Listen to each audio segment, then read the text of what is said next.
গেলাবাড়ি থেকে এবার তামুক বেশি, মানে তাতে 3 থেকে 4 গুণ বেশি হবে। তো এটা এক্সট্রা একটা ফসল। ধরেন আপনি অনেকে তো পেঁয়াজ লাগায়, পেঁয়াজের ভিতর যদি ভিতরে লাগাই দেয় তাহলে পিসটা মানে ফলনে কম হইলেও আপনি তামুকে ধরেন আপনার লস হইলেও এটা চলে আসবে। ধরেন আপনার বিষয়টা হলো কি, ধরেন পিস লাগাইছি, পিসের ভিতরে তামুকটা লাগাইলাম, যদি পিস যদি আপনার বিক্রি করে যদি সমান সমান হয়, ধরেন আপনার তামুকটা টাকাটা উঠে আসে, এই বিঘে মনে করেন আপনার 70,000 60,000 তামুক বিঘে তাও তো 10-12 হাজার করে চলে যায়। আচ্ছা আচ্ছা। চারা কিনে লাগান লাগছে তো, আগে পেঁয়াজ লাগাইতাম, রসুন লাগাইতাম মাথায়।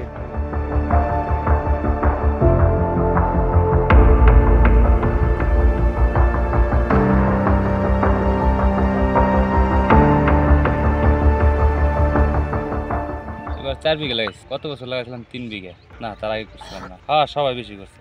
এই টাকা 100তে আসে। আচ্ছা, আর অন্য অন্য ফসলে তো টাকা ভাঙ্গে ভাঙ্গে বেচা লাগে, আমরা কিছু মানুষ ওটা কাজে লাগাইতে পারি না। আর 100টা আইলে পারে আমরা কাজে লাগাইতে পারি। এটা ফসল হয় কম হয়, তবু জানি যে তামুকে ক্ষতি এই না, আমাকে এই মাঠে কম, ওই মাঠে হলে বেশি।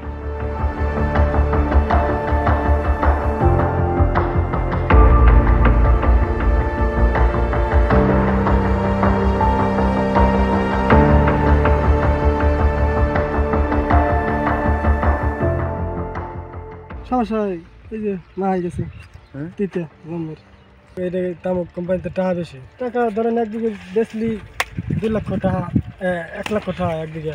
ভুট্টা করলি তো ধরেন ভুট্টা হলো টাকা কম, ভুট্টা করলি ধরেন 1 বিঘায় এটা হলো এখনকার সিজন লাগালে একটু বেশি হতো, আর কাতি মাসে লাগালে একটু বেশি হয়, আর এখন লাগালে একটু কম হবে। এটা লাগালে ধরেন 20 মণ হইতো।